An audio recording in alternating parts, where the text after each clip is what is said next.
Indian media book के videos को देखने के लिए हमारे चैनल को सब्सक्राइब करें और नोटिफिकेशंस पाने के लिए बेल आइकॉन को प्रेस करें। मैं फरहान और आप देख रहे हैं इंडियन मीडिया बुक। यदि आप चाहते हैं कि बेंगलुरु में फिर से लॉकडाउन नहीं लगाया जाए तो साथ दीजिए, ऐसा सीएम येडियुरप्पा जी ने कहा है। सीएम ने कोविड-19 का जो बढ़ता हुआ केस है उसके ऊपर आज मीटिंग किया है और कल भी मीटिंग कर रहे हैं। सीएम ने कहा है कि आज हम लोगों ने मीटिंग किया है और हम कल भी मीटिंग करने वाले हैं कि इस वायरस को कंट्रोल कैसे किया जाए। और उन्होंने ये भी कहा है कि बहुत सारे एरिया को हमने भी सील भी किया है कि इस वायरस को रोका जा सके। उन्होंने ये भी कहा है कि कल मंत्रियों को और अधिकारियों को मीटिंग के लिए बुलाया गया है जिसमें कोविड-19 को कंट्रोल करने की मुद्दे को उठाया जाएगा और इसको कैसे कंट्रोल किया जाए इस पे बात होगी। कर्नाटक में अभी तक 10,118 केस हो चुके हैं और जो एक्टिव केस है वो 3,799 और अभी जो कर्नाटक में डेथ हुई है वो है 164। इसी की वजह से सीएम को लग रहा है कि इसमें केसेस ज़्यादा बढ़ जाएंगी तो वो मीटिंग करके एक सुझाव लेना चाहते हैं कि आगे कैसे एक्शन किया जाए। लॉकडाउन की ज़रूरत है या नहीं ज़रूरत है, इसके ऊपर कल की बैठक के बाद फैसला होगा। देखिए, कोरोना वायरस के पेशेंट में अभी तक जो अगर आप देखते हैं तो 78 लोगों की मौत हुई है बेंगलुरु के अर्बन में, लेकिन इसमें से 51 केसेस ऐसे हैं जिनका में एक समानता है, जिसमें एक तरफ का सिम्टम पाया गया। वो आपको बताता हूं कि डॉक्टर इसके बारे में क्या कहते हैं। 51 लोगों का जो डेथ हुआ है उसमें एक समानता है। इन लोगों की मौत हॉस्पिटल पहुंचने के कुछ घंटों के अंदर ही हो गई और ये जो 51 लोगों की मौत हुई है इनको सभी को वेंटिलेशन की ज़रूरत पड़ी थी।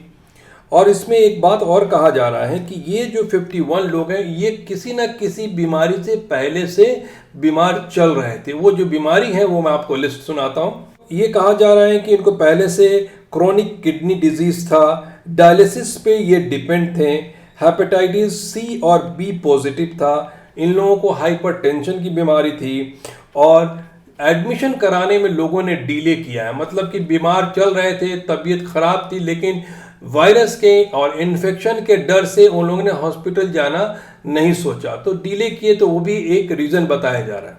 और डायबिटीज़ के जो बीमार लोग थे वो, तो ये 51 लोग जो मौत हुई है इसमें ये सारे सिम्टम पाए गए हैं। और डॉक्टरों ने ये बताया कि कुछ लोगों की मौत एडमिशन के 36 आवर के अंदर हो गई और कुछ लोगों की मौत 8 घंटे के अंदर और कुछ लोगों की मौत 5 घंटे के अंदर एडमिशन के बाद हो गई।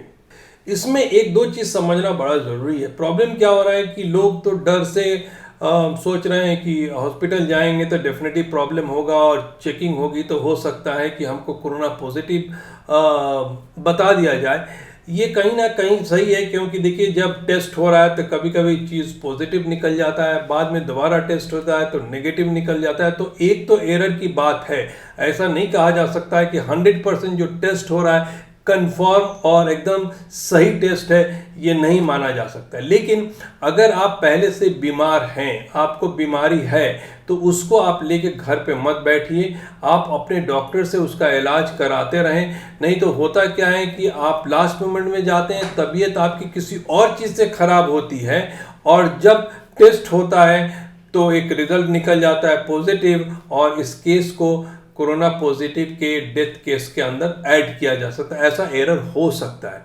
इसीलिए अगर आप बीमार हैं तो अपनी इलाज टाइम पे कराएं, ऐसी जगह कराएं जहां पे आपको भरोसा हो।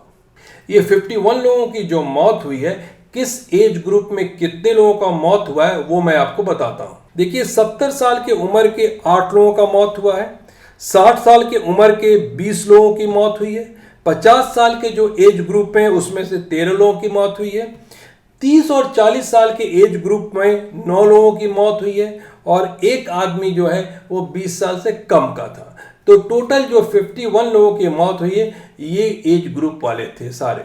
एक बात कहा डॉक्टर ने कि ये जितने लोगों की मौत हुई इनका इम्यूनिटी लेवल जो था वो काफ़ी लो था। सीबीएसई बोर्ड के बारे में खबर ऐसी है कि जो 10th क्लास का एग्ज़ाम है उसको कैंसिल कर दिया गया है और 12वीं क्लास के लिए 2 ऑप्शन रखा गया है। एक ऑप्शन ये है कि आपको अगर इंटरनल असेसमेंट का जो एग्ज़ाम हुआ है और जो टेस्ट हुए उसके आधार पे आपको प्रमोट किया जाए। दूसरा ऑप्शन ये रखा गया है कि फिर से जब कोविड-19 के जब प्रॉब्लम थोड़े कम हो जाते हैं तब उनको एग्ज़ाम दिया जाए। ये 2 ऑप्शन 12th के लिए रखा गया है, लेकिन 10th और 12th का जो रिजल्ट है वो कहा गया है कि 15 जुलाई तक असेसमेंट के हिसाब से, जो इंटरनल असेसमेंट है उसके हिसाब से दे दिया जाएगा। तो अब जो 12th का है उसका फैसला भी जल्द आ जाएगा।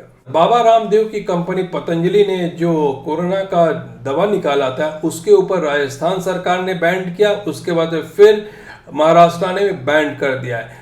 शायद पूरे इंडिया में इसको बैंड होना चाहिए, लेकिन अभी 2 राज्यों की न्यूज़ सामने आई है कि ये दोनों लोगों ने अनाउंस किया है कि इस दवाओं को वहाँ बैंड किया जाएगा।